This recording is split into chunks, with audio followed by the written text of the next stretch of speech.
It doesn't seem real to me. That's why I just can't sort of think how I think about it. I just think I'm going to wake up and it was all a dream.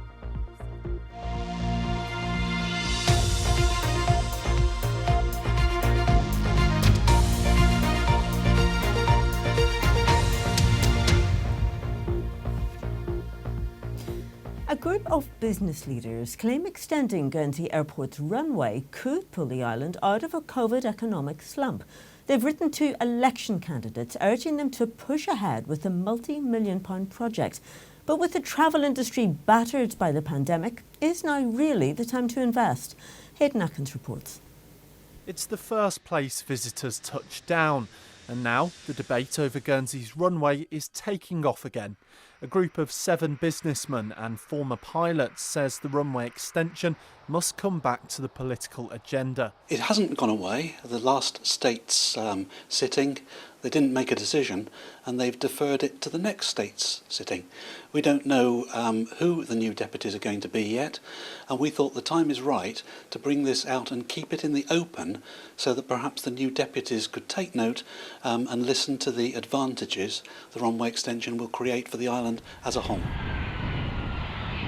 At the moment, Guernsey's runway is too short for industry standard short-haul jets, such as the ones favoured by BA or EasyJet. But some think now's the wrong time to invest big in travel. With this COVID continuing, and it'll probably be like a very bad case of flu, that it might go on for a long time. Are people going to travel as much? So really, should we be looking at spending, I've heard figures of over 20 million on this, when there's so many other things in the island that do need doing? A bigger runway would mean bigger planes and arguably more visitors and cheaper tickets. But this hotelier thinks some people have used the pandemic to shut down the runway project. I think there's quite a few people who believe that, and certain deputies who want to brush it under the carpet. Our industry, and I know quite a few candidates, won't let that happen. It's important that part of the Revive and Thrive is looking at how we can grow the economy again, and the runway extension is a key element of that. The new government will do a review into Airlinks and also Arini, and I believe that those two parts of our transport infrastructure need to be looked at together, not in isolation. When Guernsey's new government starts work in October, this group of business leaders hope the runway project will finally take flight. Hayden Atkins, BBC Channel Islands News, Guernsey. Travellers have described Jersey's authorities as indecisive and disorganised after they again delayed changes to the COVID status of some parts of the UK just hours before they were due to change. Mandatory isolation was due to be introduced today for people arriving from dozens of areas, including Plymouth, Cheshire and Surrey. But the government delayed the changes while it looks at introducing quarantine rules based on smaller regions. They say it'll keep people safer as it'll stop higher infection rates in towns being masked by lower rates in rural areas.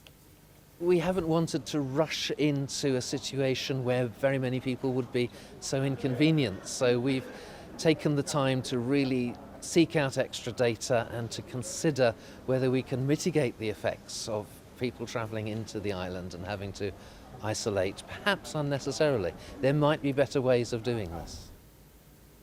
Guernsey has regained its COVID-free status as its only known case in more than 3 months has recovered.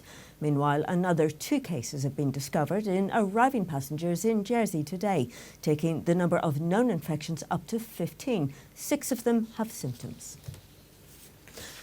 Police in Jersey are investigating 2 large parties for breaking COVID laws. The authorities say the strict rules that limit gatherings to 20 people if they're informal or 40 for planned events such as weddings are there to stop the spread of the coronavirus and protect the community. Planned changes to the way most people in Jersey pay income tax are being reviewed amid concerns it'll put too much financial pressure on islanders. 2/3 of people currently pay tax on their previous year's earnings, but the Treasury wants everyone to start paying on what they earn now, while also gradually paying off their previous tax bill. The Minister argues it'll help people who have earned less in 2020 because of coronavirus, but many disagree. Treasury ministers for the past 16 years have been considering making this change. And of course, a lot of life is timing. And this particular time of economic uncertainty, we wish to scrutinise the appropriateness of the change at this time, the group of people that it will benefit, but also the problems that it may cause to other groups of people, both now and into the future. A public row has broken out over the fate of a Jersey beach kiosk. The owner of the hideout at La Poulante in St. Juan's Bay is seeking public backing to stay, despite his permit to trade expiring, while the toilets are redeveloped and turned into a new cafe. Freddie Miller reports. 4 years after these plans were approved, the company that owns the toilets is keen to get building. As a result, the Hideout Cafe, which operates on parish land above and employs 12 staff, won't have its operating permit renewed at the end of September. We've employed some people that have lost their jobs because of Corona or COVID. So then, they're back to where we were, back to where they were. And now they're worried that in 2 weeks' time they're not going to have a job anymore and they're going to be out looking for another job.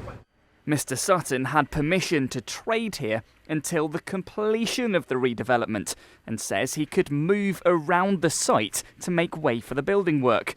But the parish argues when his permit expires, so too does that agreement, and remaining on site wouldn't be safe. The proposed development will require asbestos removal, it will require access by builders to get to the site. And the kiosk, in fact, compromises that. So we are exploring options as to where it could go, but it's quite difficult to comply with health and safety regulations, hygiene regulations, and of course planning consents. Mr. Sutton's being supported by the former parish constable, now Senator, Steve Pallett. In case talks fail, they're invoking a centuries-old law to allow parishioners the final say. I'm just looking for fairness. I think there's a degree of an injustice here which doesn't sit well with me. I've tried not to interfere in the parish since I've left being constable. You know, I love this parish and it's very close to my heart. But I'm hopeful after discussions yesterday with the constable.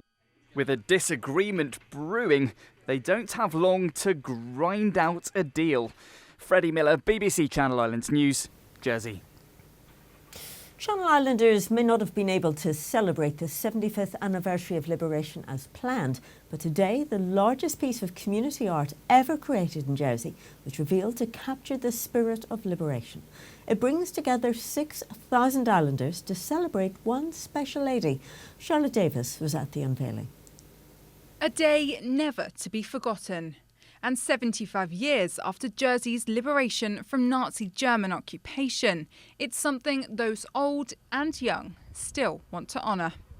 Today, this mural was unveiled in St Helier, and 92-year-old occupation survivor Barbara is the face of it. Photos from more than 6,000 islanders, past and present, were used to create her portrait. It doesn't seem real to me. So I just can't sort of think how I think about it. I just think I'm going to wake up and it was all a dream. Covering more than 1,000 square feet of walls here near Liberation Station, this really is a piece of art for the community. While COVID meant that Jersey couldn't celebrate Liberation 75 as planned, it's a great symbol of how this community responds in the toughest of times. Yeah, because I think liberation was a bit of an abstract word. No one really was thinking about freedom before we had this lockdown and our restrictions that have happened as a result of it. So therefore, we were asking during the project, what does freedom mean to you? And all of a sudden, what does freedom mean to you means something really quite more poignant, doesn't it? Especially now that we reveal the face and the story behind the face as well. The mural is set to stay on display for the next year, but there's hope the liberation spirit will remain forever. Charlotte Davis, BBC Channel Islands News, Jersey. What a great idea. Well, it's been a week full of sunshine, but how's it looking as we get closer to the weekend? Here's David Bray. Thank you, Julie. Hello, good evening. We've had a pretty good day today, albeit rather breezy, and we've another fine day to look forward to tomorrow. It may be that we see a bit more in the way of cloud, not quite the blue skies that we've seen today. And for all of us today, the sun has been out and it's been very pleasant. The clear skies overnight will allow the temperatures to fall a little lower than they have been, and tomorrow hazy sunshine, still fine and dry, but also still quite windy with that east-northeasterly breeze, and more cloud coming up from the south through the afternoon, making that sunshine a bit watery.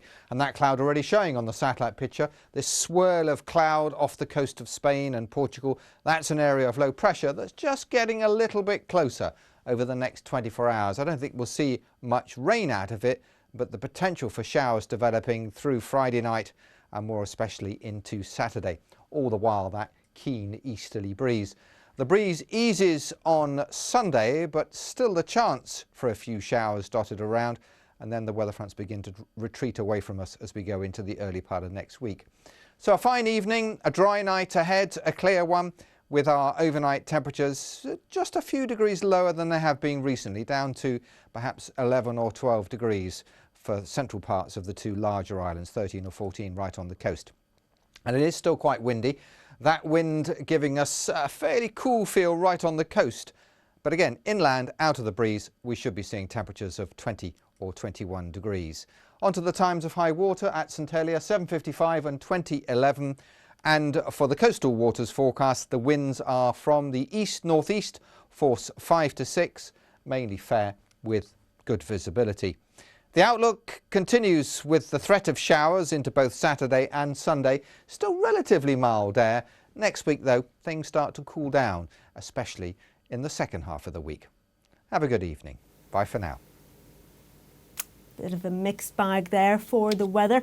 Not looking too good. That's your news this Thursday evening. Now don't forget, BBC Radio Guernsey and BBC Radio Jersey will have all your news, travel and weather tomorrow morning from 6 o'clock. I'll be back with the late news at 10:30. Until then, from me and the rest of the team, have a very good evening. Bye-bye.